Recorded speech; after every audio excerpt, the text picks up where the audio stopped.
أعوذ بالله من الشيطان الرجيم.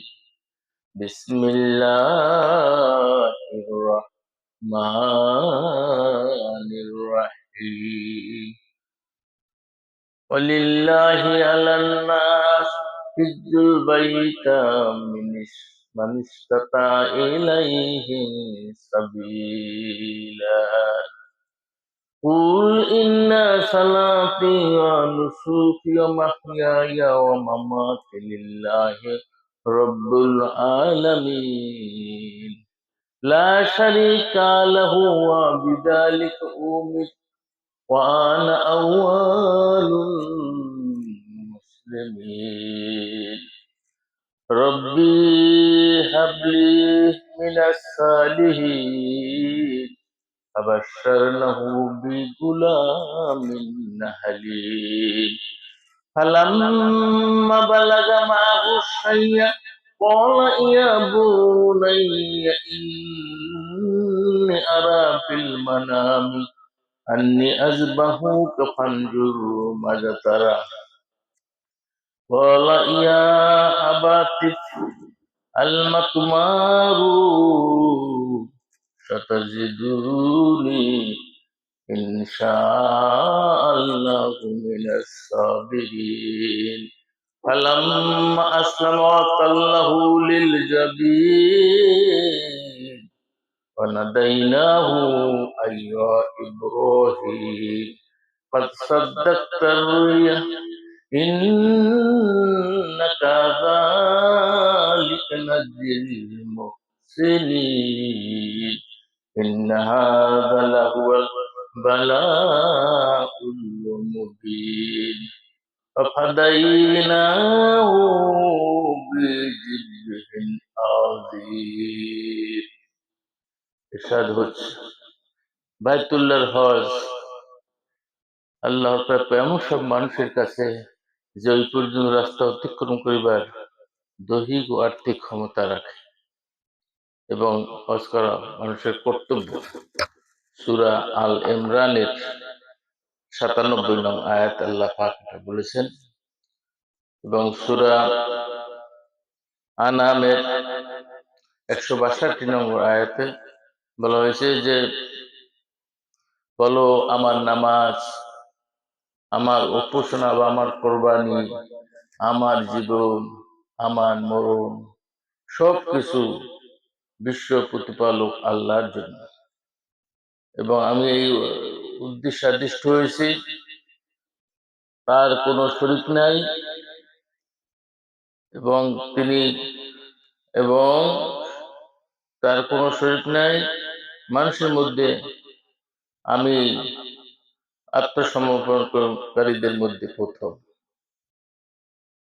আর একটা বলা হয়েছে সূরা আস-সাফফাতের ১০০ নম্বর আয়াত থেকে ১০৭ নং আয়াত পর্যন্ত যে হযরত ইব্রাহিম আলাইহিস সালাম আল্লাহর কাছে দোয়া করছেন, হে আমার রব, আমাকে সৎ পুত্র দান করুন।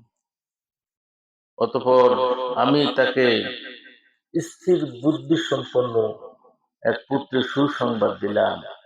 অতঃপর পিতার সঙ্গে কাজ করার মতো বয়সে যখন উপনীত হলেন, একদিন তার পিতা তাকে বলল, বৎস, স্বপ্নে দেখি তোমাকে জবাই করছি, এখন তোমার অভিমত কি?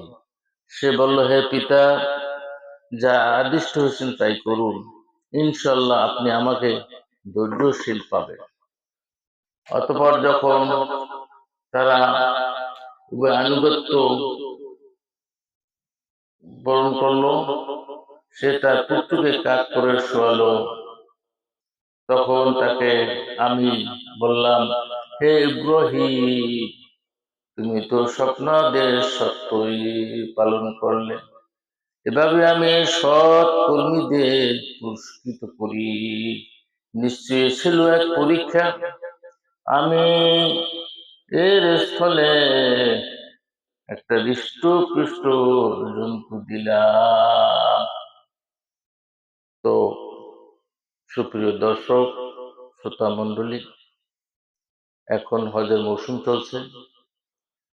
বিশ্বের বিভিন্ন দেশ থেকে 16 থেকে 18 লাখ মুসলিম পবিত্র মক্কা নগরীতে এখন চলে এসেছেন হজ ব্রত পালন করার জন্য, এবং সেখানে তারা কোরবানি করবেন এবং সেই আরাফাতের ময়দানে 9 জিলহজ তারিখ তারা উপস্থিত থাকবেন। এইটাই মূলত হজ।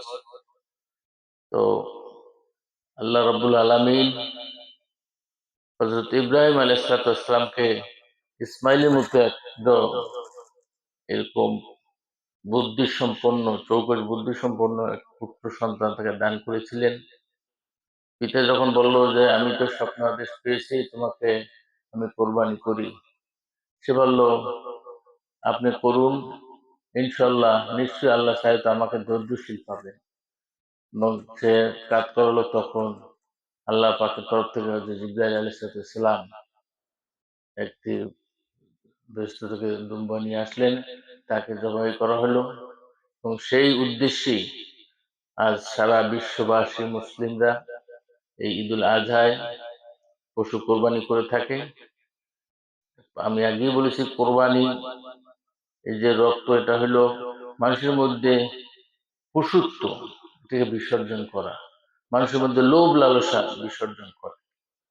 হযরত ইব্রাহিম আলাইহিস সালাম যখন স্বপ্নে দেখলেন যে তুমি তোমার প্রিয় বস্তু দান করো, তিনি তার সম্পদ বিলিয়ে দিলেন।